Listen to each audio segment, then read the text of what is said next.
Hello दोस्तों, नमस्कार, जय हिंद, जय भारत। आज बात करने वाले हैं कोमा के बारे में। इसमें बात करेंगे कि कोमा में व्यक्ति क्यों जाता है। ठीक है, ये भी बात करेंगे कोमा किसे कहते हैं और कोमा में किसी व्यक्ति अगर चला जाता है तो कितने दिन बाद वापस आ सकता है, वापस आ सकता है कि नहीं। ठीक है, ये भी होता है कि ज़्यादा दर्द के वजह से भी वो कोमा में जा सकता है। ठीक है, इसके बारे में ए से लेकर जेड तक बात करेंगे। अगर आप मेरे चैनल पर नए हैं तो मेरे चैनल को सब्सक्राइब कीजिएगा, सपोर्ट कीजिएगा, ना बेल आइकन के ही ठीक है, शेयर जरूर कीजिएगा ताकि हर व्यक्ति की जानकारी मिल जाए। ठीक है, इसमें बता दूं कि कोमा, ठीक है, कोमा में जाने के बहुत सारे कारण हो सकते हैं। ठीक है, लेकिन पहले बात करें कोमा क्या होता है।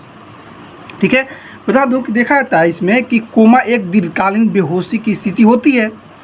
इसके दौरान व्यक्ति को उसके आसपास के माहौल का कोई पता नहीं होता है। इस स्थिति में व्यक्ति जिंदा तो होता है लेकिन ऐसा प्रतीत होता है कि जैसे वो सो रहा हो।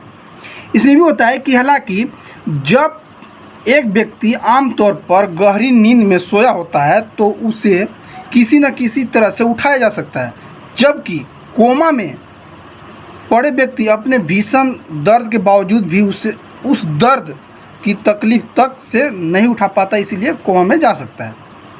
ठीक है, ये भी होता है।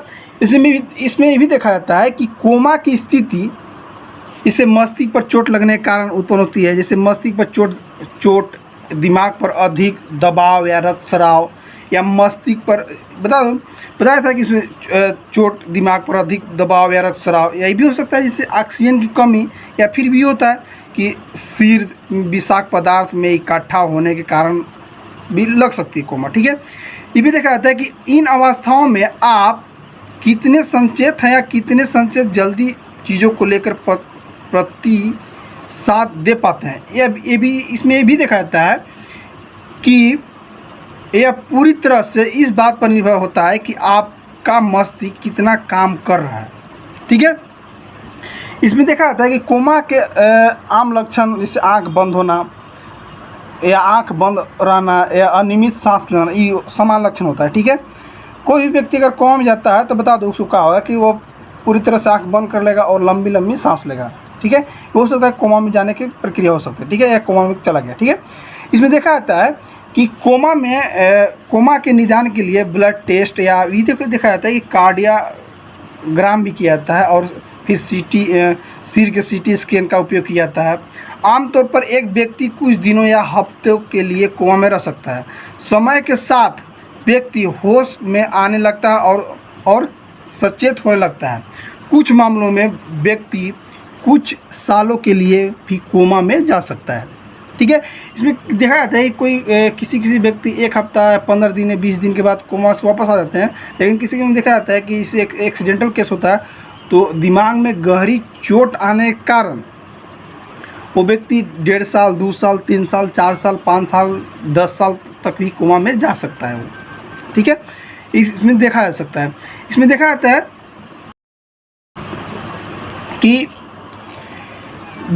कि इसमें अगर कोई व्यक्ति कोमा में जाता है तो यह एक आपातकालीन स्थिति, मतलब इमरजेंसी होती है। ठीक है, इमरजेंसी में देखा जाता है कि इसे जान बचाने और दिमाग की कार्यशैली को बंद होने से रोकने के लिए जल्द से जल्द कोमा का उपचार किया जाना चाहिए ताकि व्यक्ति के दिमाग एक्टिवेट रहे और हार्ट बीट चलता रहे। ठीक है, तो वो उसकी जान भी जा सकती है।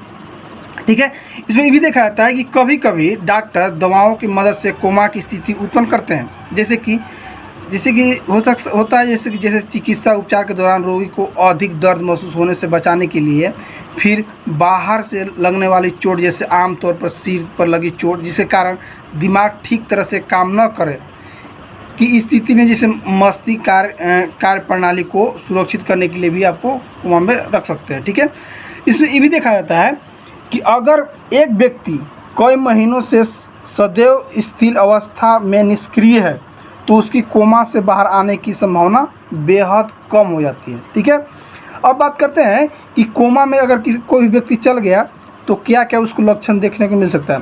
उसमें कोमा में जाने के बहुत सारे लक्षण हो सकते हैं। जैसे पहला, कोमा की स्थिति में व्यक्ति को बाहरी उत्तेजना का कोई आभास नहीं होता है।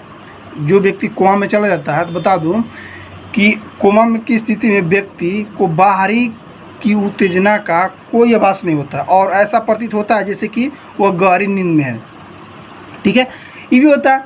इसे दूसरा कि कोमा में व्यक्ति स्वाभाविक शारीरिक गतिविधियाँ कर सकता है। ठीक है, तीसरा कि ये भी होता है जैसे कि रोगी असमान रूप से काँप एवं हिल सकता है और उसकी आँखों की गतिविधि कर सकता है। ठीक है, ये होता है। जिस चौथा कि अगर व्यक्ति गंभीर कोमा की स्थिति में है तो शरीर की बेहद आम गतिविधियां जैसे सांस लेना तक भी प्रभावित हो सकता है।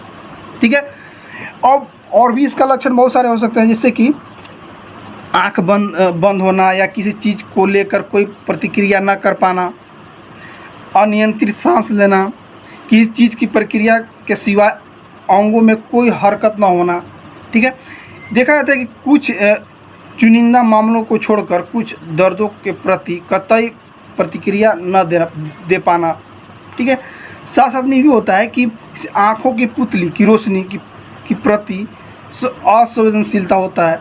ठीक है, ये था। अब बात करते हैं कि कोमा में जाने के क्या कारण हो सकते हैं। कोमा में जाने के कारण बहुत सारे हो सकते हैं, जैसे कि मस्तिष्क में चोट, स्ट्रोक होना या ट्यूमर होना या ब्रेन ट्यूमर होना, उसकी वजह से हो सकता है, या शुगर होना। ठीक है, या हाई लेवल शुगर बढ़ जाना। ठीक है, ये भी हो सकता है जैसे आपका ब्रेन में ऑक्सीजन की कमी या संक्रमण या दौरे पड़ना या विषाक्त पदार्थ। यह भी होता है जैसे कि ज़्यादा मात्रा में शराब पीना या ड्रग्स लेना, इसकी वजह से भी आप कोमा में जा सकते हैं। ठीक है, अब बता दूं इसमें पहले मैं बात किया था कि मस्तिष्क यानी कोमा में जाने की वजह से यानी मस्तिष्क में चोट लगने के बहुत सारे कारण हो सकते हैं, जैसे कि आमतौर पर सड़क हादसे या हिंसक विवादों में लगने वाले मस्तिष्क की चोट कोमा का मुख्य कारण हो सकता है। ठीक है, दूसरा स्ट्रोक में क्या होता है, स्ट्रोक में देखा जाता है कि नसों के बंद होने या फटने के कारण मस्तिष्क को पर्याप्त मात्रा में खून नहीं पहुंच पाता है, जिससे कोमा की स्थिति उत्पन्न हो सकती है। ट्यूमर में क्या होता है कि ब्रेन ट्यूमर में भी देखा जाता है कि ब्रेन ट्यूमर या मस्तिष्क के बीच में भाग में ट्यूमर होने से व्यक्ति कोमा में जा सकता है। ठीक है, शुगर से कैसे होता है, अगर हाई लेवल शुगर हो जाता है कैसे वो व्यक्ति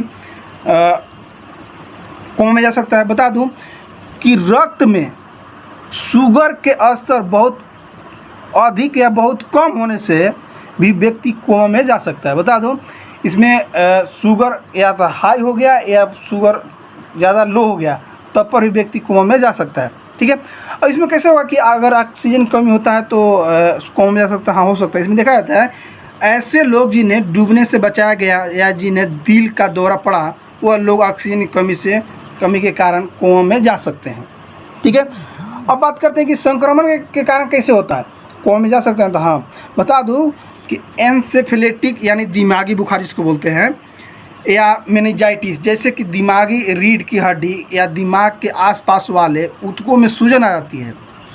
इन संक्रमणों के गंभीर मामलों में मस्तिष्क को नुकसान हो सकता है और या व्यक्ति को कोमा में भी जा सकता है वो व्यक्ति। ठीक है, इसमें ये भी देखा है जैसे दौरा पड़ने पर भी कोमा में जा सकता है कि हाँ, इसमें क्या होता है कि दौरा पड़ने के कारण भी व्यक्ति कोमा में जा सकता है, जिसको जो नहीं बोलते झटका बोलते हैं इसे। ठीक है, उसके वजह से भी कोमा में जा सकता है। या वो भी होता है क्या विषाक्त पदार्थ, हाँ क्या होता है कि विषाक्त पदार्थ जैसे कि कार्बन मोनोऑक्साइड, ठीक है, या लेड के संपर्क में आने से मस्तिष्क को नुकसान पहुंचता है और व्यक्ति कोमा में भी जा सकता है।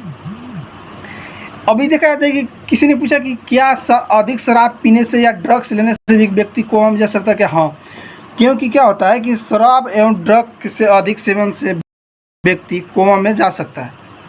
ठीक है, तो आप शराब का सेवन नहीं कीजिएगा। ठीक है, कोमा में जाने के बचाव के उपाय क्या करना है, यानी प्रिवेंशन ऑफ कोमा, क्या मतलब कोमा में जाने से के लिए बचना कैसे उपाय करना होता है कि हम कोमा में नहीं जा सकते। ठीक है, इसमें क्या करना होगा आपको, इसमें आपको पूरा बॉडी का आपको ख्याल रखना होगा, यानी किसी बीमारी के कारण कोमा में जाने से बचने के लिए अपना ख्याल रखें और बीमारी की जटिलताओं से बचें। जैसे शुगर के कारण कोमा में जाने से बचने के लिए अपनी दवाएं समय समय पर लें, शुगर के स्तर को संतुलित रखें ताकि आप कोमा में ना जा सकें। ये भी होता है जैसे कि चोट के कारण कोमा में जाने से बचने के लिए ऐसी स्थिति से बचें जिससे आपका चोट लगने का जोखिम बढ़ सकता हो, ठीक है, वहाँ पे आपको नहीं जाना होगा, ठीक है। ये भी होता है जैसे कोमा में जाने का सबसे आम कारण जैसे सड़क हादसे, इसीलिए यातायात के नियमों का पालन करें और सुरक्षित नियमों का भी ध्यान रखें। अब ये भी होता है कि ज़्यादा मात्रा में शराब पीने से देखा जाता है कि अवैध ड्रग का सेवन न करें, इनसे अधिक सेवन से मस्तिष्क को नुकसान हो सकता है आपको, ठीक है दोस्तों, थैंक यू, बाय, जय हिंद, जय भारत। अगर मेरा वीडियो आपको अच्छा लगे तो लाइक कीजिएगा, कमेंट कीजिएगा, शेयर कीजिएगा। Thank you, bye.